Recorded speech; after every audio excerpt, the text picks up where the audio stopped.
Olá, gente. Esse é o programa Terceiro Setor em Revista, uma parceria do canal Filtro de Barro e do projeto OSC Legal. Esse programa a gente vai discutir temas relativos ao terceiro setor, às organizações da sociedade civil e tudo que diga respeito à atuação dessas entidades. Aqui a gente vai trazer convidados, experts, estudiosos, gestores, gente do direito, da contabilidade, gente que tem expertise para falar sobre as questões que afetam o terceiro setor e as organizações da sociedade civil e para falar sobre gestão social.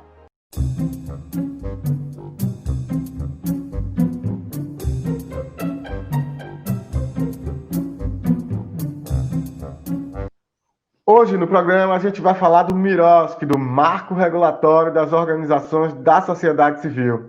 Para isso, a gente vai contar com uma convidada super especial, a advogada Laís de Figueiredo Lopes.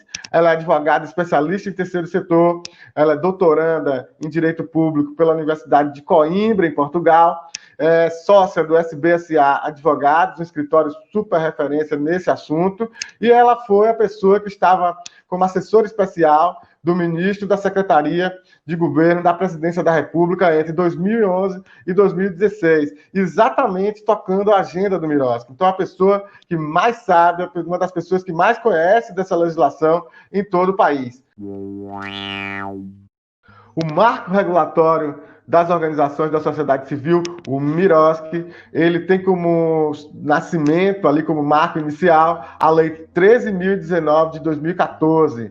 Essa lei ela entrou em vigor para estados, Distrito Federal e para a União em 2016 e para os municípios a partir de 2017. Isso significa que o poder público, qualquer ente público, ao fazer parceria com as organizações, ela deve seguir a lei do MIROSC. Ela é uma lei estruturante, ela estrutura, ela normatiza as parcerias que o poder público vai fazer com as organizações da sociedade civil. Essa norma geral, como tudo no Brasil, ela tem exceções. As exceções a gente vai tratar em programas futuros, mas nesse momento a gente vai tratar do marco regulatório das organizações da sociedade civil. Um outro ponto que eu destaco do marco é ele considerar as organizações naquilo que elas são, naquilo que efetivamente elas têm a contribuir com esse país. Ele não trata as organizações como empresa, não trata como poder público, trata e respeita aquilo que as organizações podem oferecer, com a sua natureza de organização privada, que atua com finalidades públicas e sem fins lucrativos. Isso é muito importante que se diga. Um outro ponto que é importante se destacar é que o MIROSC ele afasta a aplicação da Lei 8666, a lei de licitações, então ele não se aplica mais a Lei 8666 às parcerias do MIROSC, e ele afasta a aplicação dos convênios, a utilização dos convênios, né, numa perspectiva mais geral, da relação entre poder público e organizações da sociedade civil. Para isso, ele cria 3 novos instrumentos que substituem os convênios. São os termos de colaboração, os termos de fomento e o acordo de cooperação.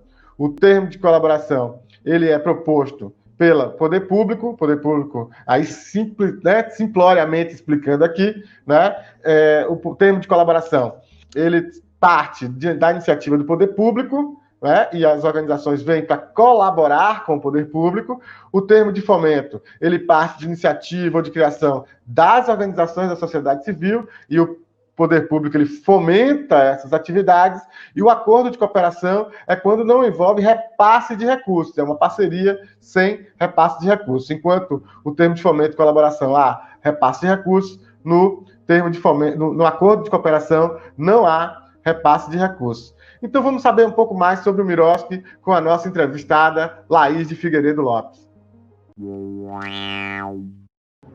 Então, gente, estamos aqui com Laís Lopes, do Terceiro Setor Revista. Vamos falar sobre o MIROSC. Laís, um prazer receber você aqui no programa. Muito obrigado por estar aqui com a gente. E para começar, eu queria já perguntando que você desse os cumprimentos aí para a turma e já começar a perguntar como foi o histórico da construção do MIROSC, você que esteve lá na Presidência da República, nesse processo todo de construção. Fala um pouquinho para a gente aí como é que foi essa história.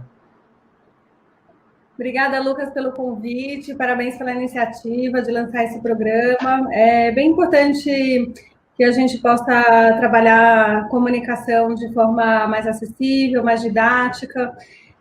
Esse tema de gerar conhecimentos, enfim, esse eixo de trabalho também foi uma vertente do que a gente fez na Secretaria-Geral da Presidência da República. Eu assumi essa missão em 2011, a convite do ministro Gilberto Carvalho, para apoiar um trabalho que foi solicitado pela sociedade civil. A plataforma pelo novo marco regulatório das organizações da sociedade civil fez um compromisso com os candidatos à presidência da República e a presidenta Dilma assumiu esse compromisso e operacionalizou por meio da Secretaria-Geral da Presidência, de abrir um espaço para trabalhar a regulação das organizações da sociedade civil e políticas para o seu fortalecimento. A gente teve um grupo de trabalho interministerial com participação da sociedade civil, que produziu subsídios, e esse conteúdo foi levado ao Congresso Nacional para influenciar os debates legislativos que gerou a Lei 3.019 de 2014. A Lei 3.019, ela é fruto de uma construção de 10 anos, porque ela junta todas as tramitações dos projetos de lei sobre a matéria que estavam nas casas legislativas no momento. Mas ela, de fato, traz uma influência bastante positiva dos subsídios que foram apresentados pelo grupo de trabalho, em nome do reconhecimento do campo próprio das organizações da sociedade civil, das especificidades, da valorização das entidades privadas sem fins lucrativos como atores importantes para a nossa democracia. Adicionalmente, a trazer transparência na aplicação dos recursos públicos e mais efetividade, segurança jurídica nas parcerias. Bacana, Laís, esse histórico. E a partir, então, dessa perspectiva, eu queria ouvir de você um pouco, queria que você falasse um pouco para o nosso público sobre os avanços, os desafios que ainda estão postos para o Miroski aí nessa implementação. Como é que está isso? Como é que está a sua visão com relação aos avanços e perspectivas, desafios do Miroski? Olha, Lucas, a gente tem, de fato, uma lei, enfim, bastante robusta para alicerçar o processo de parcerias. Ela trata desde o momento do planejamento, trazendo regras sobre seleção e celebração, execução, monitoramento e avaliação e prestação de contas. Nessa didática processual, ela busca dar clareza que a gente precisa prestar atenção em cada uma dessas fases, até porque a prestação de contas é um resultado desse encadeamento de tudo que se faz desde o momento do início da parceria, quando se concebe, desde a administração pública, qual vai ser a convocação, o chamamento público para sociedade civil, e também do ponto de vista da sociedade civil, quando se concebe o projeto ou atividade que se quer apresentar e fazer em parceria com o Estado. Então, a gente tem aí, de fato, uma lei que é bastante avançada e busca robustecer esse processo de parcerias. Mas, por outro lado, também, a gente tem, enfim, um desafio grande de fazer com que ela seja internalizada pelos agentes públicos, principalmente, né? Os órgãos de controle estão muito acostumados a lidar com a 8666 e a tratar essa relação por analogia. Então, a comparação com os órgãos públicos não ajudam as organizações da sociedade civil, porque acaba por desnaturar e descaracterizar as organizações. As organizações não viram órgãos públicos quando elas atuam em projetos de natureza pública. Ainda que o serviço seja de natureza pública, o recurso seja público, a organização continua sendo uma organização de natureza privada. E aí ela está regida pelo direito privado em relação à sua governança, em relação as relações de trabalho e as relações contratuais em geral. A sua tributação é diferente, a sua forma de arrecadação e de existência é diferente. Então, a gente precisa fazer essa diferenciação. Justamente por isso que a lei buscou afastar os convênios, que é uma modalidade administrativa que serve para descentralização de recursos públicos entre entes públicos. Quando a gente usa os convênios para as entidades privadas sem fins lucrativos, a gente atrai esse regime de direito público e coloca uma roupa que não cabe na sociedade civil. Então, os avanços que a gente teve de reconhecimento da remuneração de equipe de trabalho, independentemente de ser dirigente ou não, todas as modificações de tirar as barreiras legais que existiam para a remuneração de dirigentes, a possibilidade de incluir nas parcerias os custos indiretos, independentemente de proporção, desde que seja pactuado e combinado com a administração pública. Então, a gente conseguiu retirar uma série de mitos e conseguiu também especificar, afinal de contas, como funciona a vida das organizações que não têm necessariamente um patrimônio para ofertar ao Estado em termos financeiros, mas tem um patrimônio imaterial de mobilização e de conhecimento do território das comunidades, que é, enfim, é bastante importante, né? E essa é a conjunção, inclusive democrática e constitucional, de participação social na implementação de políticas públicas. Bom, muito interessante, então, saber esse histórico, saber esses avanços, desafios, enfim. Mas queria saber, então, um pouco da implementação, né? Como é que está a implementação, se tem algum caso interessante que a gente possa ilustrar aí essa discussão, como é que está isso?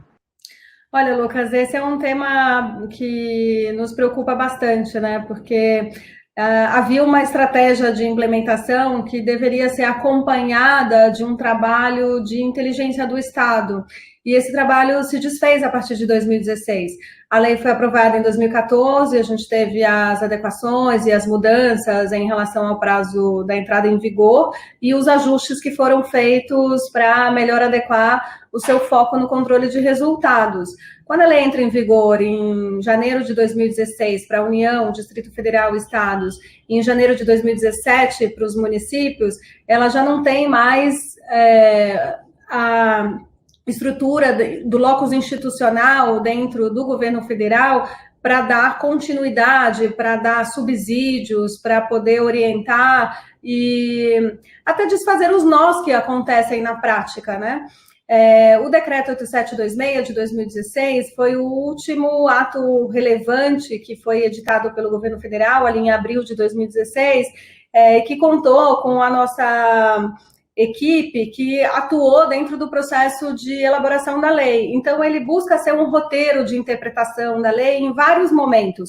Na compras e contratações, por exemplo, o decreto deixa claro que as compras e contratações devem ser feitas sobre a égide do direito privado, obviamente que observados os princípios de direito público, mas sempre com a característica de ser entidade privada sem fins lucrativos. Ela não segue a 8666 para fazer compras e contratações, porque ela não é um órgão público, ela não está sujeita a essa legislação.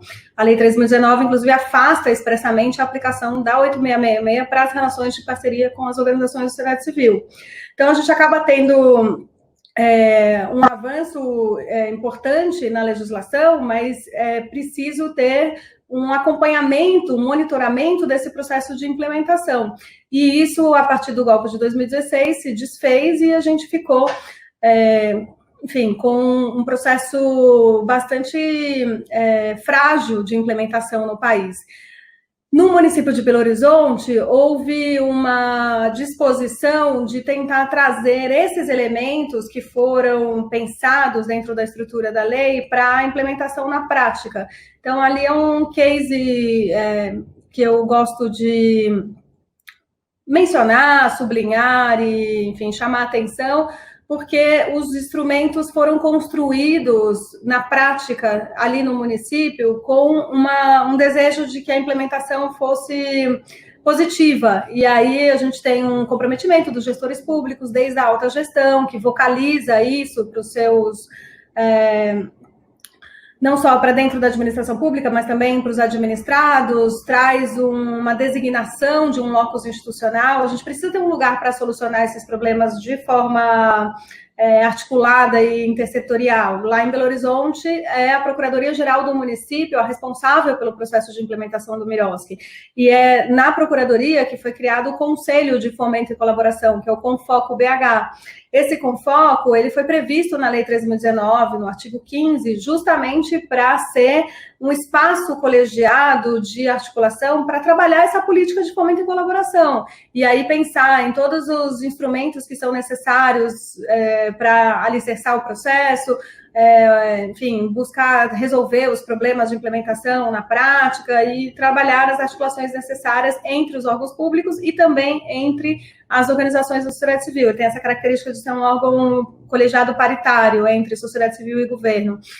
E é preciso escolher um lugar para alicerçar esse órgão. E essa vinculação à Procuradoria foi muito feliz, porque a Procuradoria já é necessariamente a Casa das Normas, e um órgão central que busca dotar de materialidade jurídica as parcerias, as políticas públicas em geral.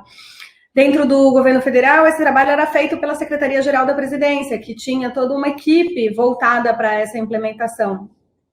No estado da Bahia, por exemplo, também a gente tem o Confoco como um órgão relevante para esse espaço de diálogo entre sociedade civil e governo para o processo de implementação.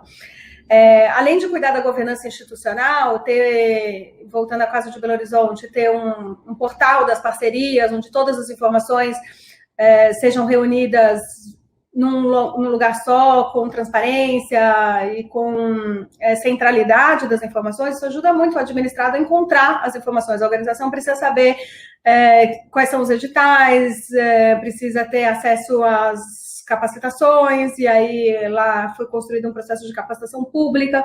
É muito bom a gente ter vários cursos sobre o Miroski Brasil afora, mas é muito importante também que a administração pública assuma um curso de capacitação gratuita, permanente, e que seja conjunta, tanto para os servidores públicos quanto para as organizações da sociedade civil. Isso ajuda, facilita no processo de compreensão dos temas e dos limites, enfim, essa alteridade é bastante importante para a prática das parcerias, né? A gente precisa aproximar o gestor público do gestor das organizações da sociedade civil e vice-versa. O gestor das organizações precisa entender os limites e as características da administração pública. Então, a gente tem, enfim, um conjunto de uma governança institucional que foi criada, que cria uma ambiência mais positiva. Os problemas acontecem? Sim, mas a gente tem onde resolver, tem onde recorrer, tem pessoas dispostas, incumbidas, com competência e atribuição legal e também com atribuição política, né? A gente tem ali uma gerência de apoio às parcerias que foi criada justamente para poder trabalhar esses subsídios e fazer essas oitivas e as conversas com os demais órgãos dentro do município. Adicionalmente a essa ideia de governança institucional, tem uma ideia também de ter uma caixa de ferramentas, né? A gente precisa ter um bom decreto, a gente precisa ter um bom manual, esses instrumentos precisam estar em consulta pública, prévia, para, inclusive, engajar e formar as pessoas dentro do processo de parcerias, precisa ter minutas padrão dos editais e dos termos de fomento, de colaboração, do acordo de cooperação, que não podem ser engessadas, elas têm que ter tutorial para poder o gestor público fazer as opções dentro da prática. E também ter seminários e eventos públicos que ajudem a mostrar a relevância do tema e poder trazer mais informações sobre o processo de parcerias e as dúvidas que as pessoas têm na implementação de um novo marco regulatório. A lei não induz a mudança completa, ela precisa ser acompanhada de uma mudança de cultura dentro da administração pública e das próprias organizações da sociedade civil. Então, a gente precisa fazer com que esse processo seja implementado de uma maneira mais dialogada, que ele seja um processo mais público, mais transparente, mais poroso dentro do próprio Estado, para que a gente possa, de fato, atingir aos objetivos da lei, conseguir fazer com que o espírito do processo que a emanou possa ser visto nas práticas das parcerias e também que a gente possa ter, enfim, mais compreensão de ambos os lados, né? No fundo, a gente não está falando de outra coisa senão de dois parceiros que buscam a execução de uma política pública, de um projeto de interesse público que vai, na ponta, em última instância, beneficiar os cidadãos. Então, é o interesse público que está em evidência nesse momento. E se é o interesse público que está em evidência, a gente precisa ajudar para que a burocracia seja fluida, que ela que ela siga ritos que sejam para apoiar e não para criar barreiras. Né? Esses ritos todos que foram pensados dentro da lei foi justamente para ajudar a ter uma esteira mais organizada de planejamento e de execução para que a gente possa acompanhar melhor as parcerias e ter uma prestação de contas mais simplificada. Mas se a gente duplica os controles, se a gente usa a lógica anterior e soma a lógica da 13.019, a gente, na verdade, está fazendo um retrabalho, a gente está fazendo um retrocesso. A lei não está sendo implementada na sua inteireza quando a gente devolve a temática todos os outros temas que estavam previstos dentro do processo de convênios, né? Fala um pouco para a gente sobre os termos, né? O termo de fomento, o termo de colaboração e o acordo de cooperação. Você sabe que durante a elaboração da lei, é bom a gente buscar os anais da história para ajudar a compreender. O termo chamava de fomento e colaboração tudo junto, como uma única hipótese, né? A ideia que estava por trás era justamente de tentar visibilizar que é legítimo tanto o Estado convocar as organizações da sociedade civil para implementar uma política pública conhecida, parametrizada e que seja já formalizada dentro do próprio Estado, quanto também é legítimo que o Estado possa financiar projetos de interesse público que são de criação e desenvolvimento das organizações da sociedade civil, que podem ser testados, ganhar escala e no futuro virar uma política pública estruturada. É muito comum no tema dos direitos das pessoas com deficiência, direito da criança e adolescente, que a gente tenha diferentes metodologias para lidar com a promoção e a defesa dos direitos. Então, essas ideias, elas precisam ser absolvidas pelo Estado e elas precisam ser experimentadas para depois ganhar uma força maior. Por isso que existem as duas formas. E durante o processo se entendeu que para fortalecer essas duas formas, elas fossem separadas. Então, a gente tem o termo de fomento e o termo de colaboração. O termo de fomento para fomentar as iniciativas que são de concepção da sociedade civil, que são criadas, desenvolvidas e pensadas no bojo da sociedade civil. Por isso que a lei fala que é o plano de trabalho apresentado pela sociedade civil, que a sociedade civil tem mais liberdade de criar em cima dessa ideia de fomento, que é convocada pelo Estado também, está dentro e conectada com um orçamento público e que tem uma ação orçamentária ali para ser despendida naquela área.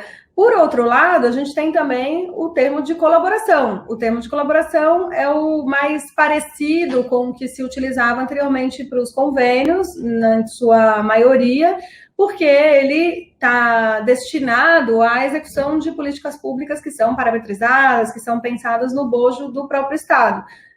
Espera-se, de preferência, com participação da sociedade civil dentro do processo de concepção.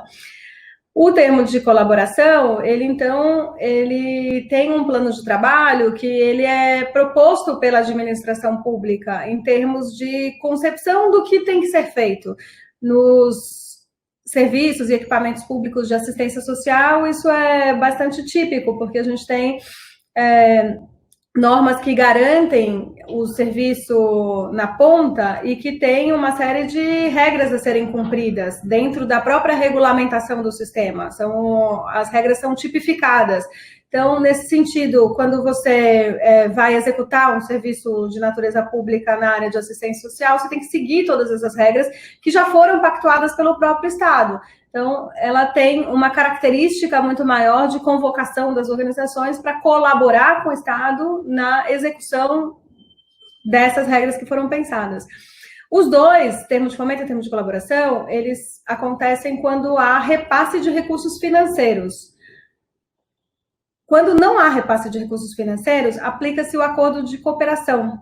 O acordo de cooperação, numa lógica mais simplificada, para as parcerias que tiverem, eventualmente, bens patrimoniais, comodato, enfim, espaços, né, ou bens, cozinha industrial, fazer trabalho dentro de escola, coisa parecida, mas que não faz o recebimento do recurso financeiro. Então, são essas. Se tem recurso financeiro, fomento e colaboração. Se não tem recurso financeiro, acordo de cooperação. Muito bom esse bate-papo com Laís Lopes, hein? Semana que vem a gente segue com ela por aqui. A gente vai falar sobre implementação do Miroski, os cases de sucesso. A gente vai falar sobre planejamento, avaliação, monitoramento e um tema que muito especialmente causa questionamentos e debates por aí, que é a prestação de contas. Então, segue aqui com a gente, canal Filtro de Barro, Projeto OSC Legal. Esse é o programa Terceiro Setor Revista. Entra lá no canal Filtro de Barro, se inscreve, deixa seu comentário, compartilhe, deixa lá um like, visita também o nosso site do Projeto OSC Legal, né? Verifica lá, tem texto, tem material. Então, segue a gente, quarta-feira, 19 horas, mais um programa Terceiro Setor Revista. Esperamos você por aqui.